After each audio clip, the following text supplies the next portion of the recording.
Hey everybody, it's Ron and Debbie, and we're back for another edition of Ask Ron. All right, Ron, our first question this week is from Stephen Grimes, and he is from Colorado. Hey, Steve. I have a company name registered, but haven't formed an LLC yet. But I heard that if you're planning to just wholesale, you don't have to form an LLC since no property is going to be in your name. Is that true? Well, it is true, Steve, but honestly, you're still going to want to make the offer in a company name. And if it's not really a company, just registering it, it means that it's a personal business, and I feel more comfortable if you had a real business behind it, because I don't like people having personal liability when they make offers, if we can help it. You can do it without it, but why not get an LLC? It doesn't really cost that much. You're going to need one to operate and do business with anyway. This particular LLC would be the one that I would call your operating company, not your keeper entity. You can take title of those in a land trust, and whether you ever use an entity for that or not, other than land trust, I don't care. But you really ought to have an account where all your income and expenses for operating your business come out of, and that would be this LLC. Okay. All right, next is from James Maxendale. He's from North Carolina. Hey, James. And you previously answered a question for him regarding the Memorandum of Option Contract. Okay. He said, I have confirmed that per the North Carolina Senate bill, we can record a Memorandum of Option Contract in place of the actual option contract. Very good. And I did confirm per that same bill that we do have to disclose the sale price on the actual option contract. But where on that bill does it tell you what the sale price has to be? Okay, he says this is the question regarding that. All right. So it is regarding the sale price in a sandwich lease option deal. Ideally, we want our option price to be the payoff at the time that we exercise the lease option, correct? If we're from the seller, yes. Okay, he says the bill doesn't mention that we have to put an actual number for the sale price on the option contract. Can we just list it as a... I told you what to do the last time. I would put $10 in other good and valuable consideration. We do that in Florida quite a bit. Okay. Who's going to stop you, and what are they going to say? Change it? Your chances of ever even having the issue come up are slim. Just do it. All right, Amanda Bridges from South Carolina. Hey, Amanda. She says, hey Ron, had a lady contact me through the Penny Saver I have ads in and wants to sell her townhouse, but she has a reverse mortgage. What would be different with a reverse mortgage payoff, or is there a difference? Well, there's a difference, Amanda, because if the bank were to find out that that loan transferred, they very well might call that one due. So you would be much safer just to lease option it. And then when your buyer does qualify and get a new loan down the line, you're going to pay off that reverse mortgage anyway, so it's a moot point. They can't stop you from lease optioning it, unless there's some provision in the mortgage that says the seller can't. But even then, I'd feel more comfortable with you doing that than trying to get the deed. Okay. Okay, now Debbie Magar from South Carolina, she has a few questions. Debbie. Okay. These Debbies. Okay, These Debbies, yeah. Does each property you attempt to purchase in land trust need a different name? Do you need a different name of land trust for each one? She's confused on trust. All right, Debbie. Listen, your land trust doesn't even have to have a name, and the truth is your trustee's name is the name of the trust anyway, unless you identify a different name. For example, let's say your entity is ABC LLC, then my trust would read ABC LLC as trustee, and then the trust number would be the street address of the house. That's all you need. Okay. Her next question is, as you state, always put your property into an entity. So how does the contract get signed as the entity? I sign mine with the name, member, and name of my entity, LLC. How is yours done? Okay, well, all entities have to have an officer, a president, or a manager. So you just sign as that president or manager. So the signature line would be ABC LLC, John Doe as manager. That's how we do it. Okay. All right. Debbie would also like to know, if you are only filing the agreement and declaration of trust in your file cabinet, does it have to be notarized, or are both forms notarized at the same time? No, does not have to be notarized at all, ever. The deed has to be, because it is going to be recorded. Anything that's recorded has to be notarized. Anything that's not recorded does not.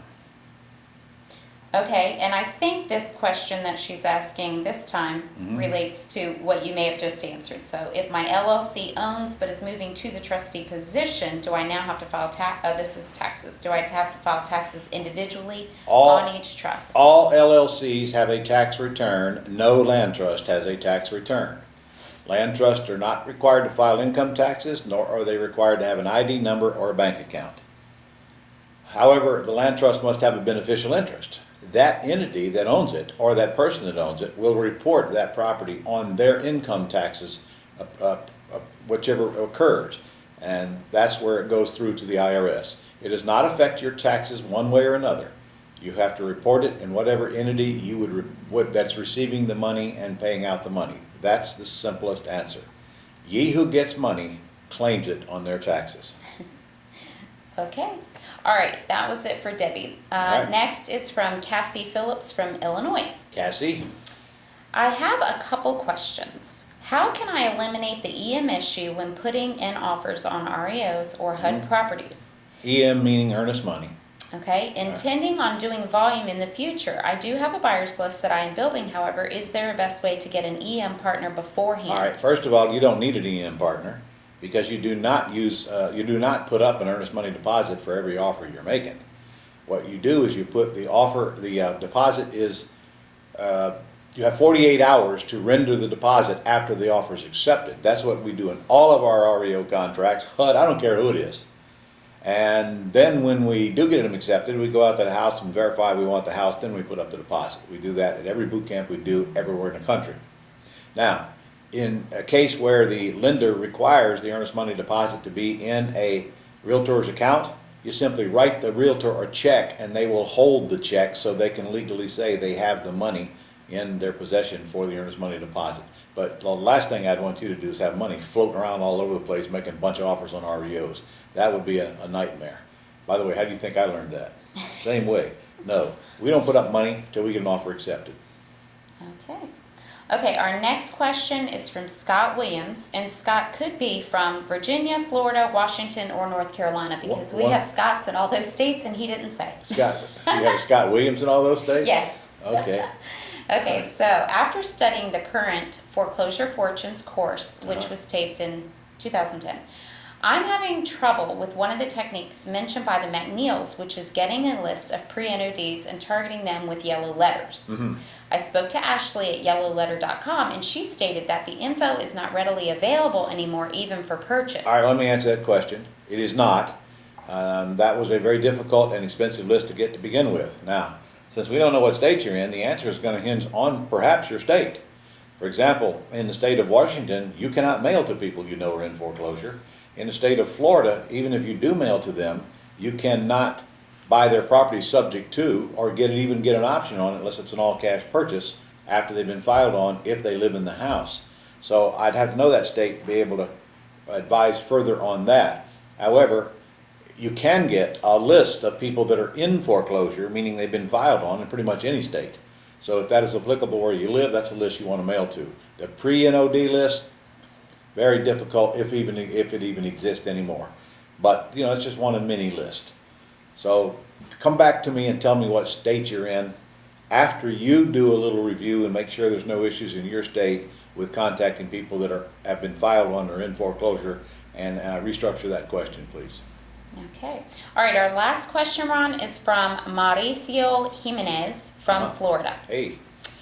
Hi, Ron. I'm new in the real estate business. I don't know anything about it. This site has a lot of information. You've already sent me 2 magazines, CDs, videos, and I got crazy. What do you think is the first part to start learning in order to be successful? Thanks. Marcio, you have crazy people sending you that stuff, so feel right comfortable there. This whole building's full of crazy people. Listen, you have to start somewhere, as I did, as everybody does. There's a ton of information on that Gold Club site to start with. The problem is it is not meant to be focused training. If you want to get focused training, you need to get to my Quick Start School. It's a 4-day event. You'll find information on our websites about it, or you can go to ronsquickstart.com and read all about it. We now have virtual training here that we're going to launch next week, where you can actually get trained online. There are videos of the Quick Start with lessons and tests and all of that. And then we have courses. We have a control without ownership course that you can buy for $9.97, and several other courses. So you can either take it home study, you can take it live, or soon you'll be able to take it online. Either way, you got to get the training if you want to do this business. For you to come into this business fresh and not get the proper training and try to figure this stuff out is probably only going to lead to some serious seminars in the School of Hard Knocks, which are going to cost you way, way more than the training. So with this business, any business, you start by learning from the people who know what the heck they're talking about, and then you systematically put it into gear step by step, and in our world, pretty soon you'll be getting checks. But got to do it right. No money, no credit, no promises you can't keep. All right, Ron, that's all we have this week. See you guys next week. We'll be at the, actually you won't see me next week, you'll see me the week after. Debbie will probably rig up some kind of the video to send you next week to trick you into believing that I'm actually doing it then, but I'm not. I'll be at the convention. We'll be in Las Vegas with a bunch of other people, so I'll come back and do another live video as soon as we get back, which will be the second week of July. See you then. Happy 4th of July.